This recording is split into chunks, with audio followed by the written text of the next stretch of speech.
Bonjour et bienvenue dans cette nouvelle vidéo, intitulée Scrum pour les nuls.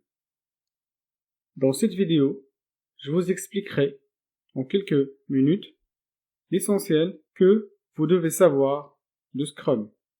Toutes les notions que j'aborderai dans cette vidéo feront l'objet de vidéos spécifiques pour en savoir plus. Scrum, qui veut dire la mêlée en français, est emprunté du rugby.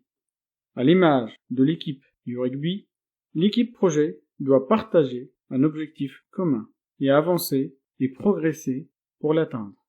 Ils doivent réunir toute leur énergie et efforts afin d'atteindre la réussite du projet. La méthode Scrum repose sur 3 piliers. Le premier, la transparence. Les problèmes et les défauts sont visibles et partagés avec tout le monde. Le deuxième, l'inspection. Inspecter en permanence et analyser ces problèmes. Et le dernier, adaptation. S'adapter aux changements et nouvelles actions visant à corriger ces problèmes. Le temps dans Scrum est divisé en itérations, sprint, d'une durée de 2 à 4 semaines selon la nature et le contexte du projet. Les sprints s'enchaînent les uns après les autres avec toujours la même durée. À noter que le sprint ne doit pas nécessairement commencer un lundi. Chaque sprint est vu comme un mini-projet, avec un périmètre réduit, une durée bien définie et un livrable, certes incomplet, mais utilisable, avec l'approche MVP, Minimum Viable Product.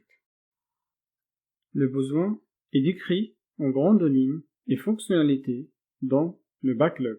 Comme pour le temps, ce backlog est divisé en épiques, puis en user story, puis, si nécessaire, en tâches assez petites pour être développées, testées et livrées durant un sprint.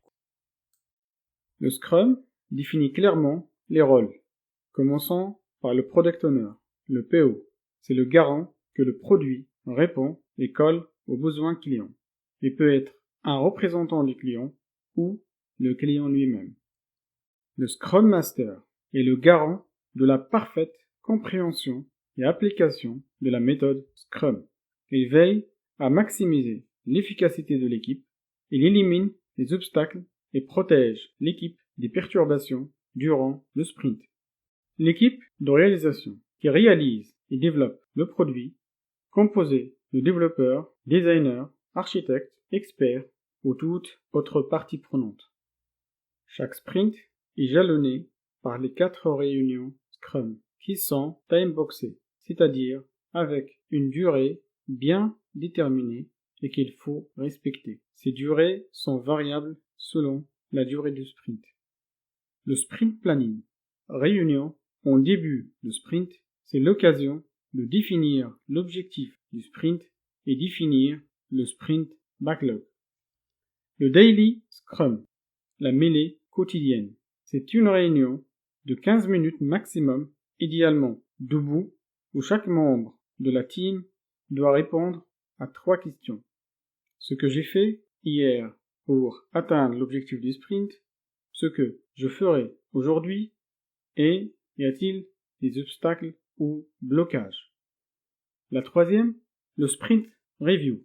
À la fin du sprint, c'est l'occasion de présenter le livrable aux parties prenantes afin de recueillir le feedback des utilisateurs. Et la dernière est la rétrospective. C'est l'occasion pour l'équipe de faire un retour d'expérience sur le sprint écoulé, apprendre et s'adapter visant l'amélioration continue de leur efficacité et productivité. Ce que vous devez retenir, ces réunions sont des opportunités d'adaptation. La mêlée permet d'adapter le plan d'action au quotidien pour atteindre l'objectif du sprint. La planification et la revue du sprint permettent d'adapter et revoir et prioriser nos besoins.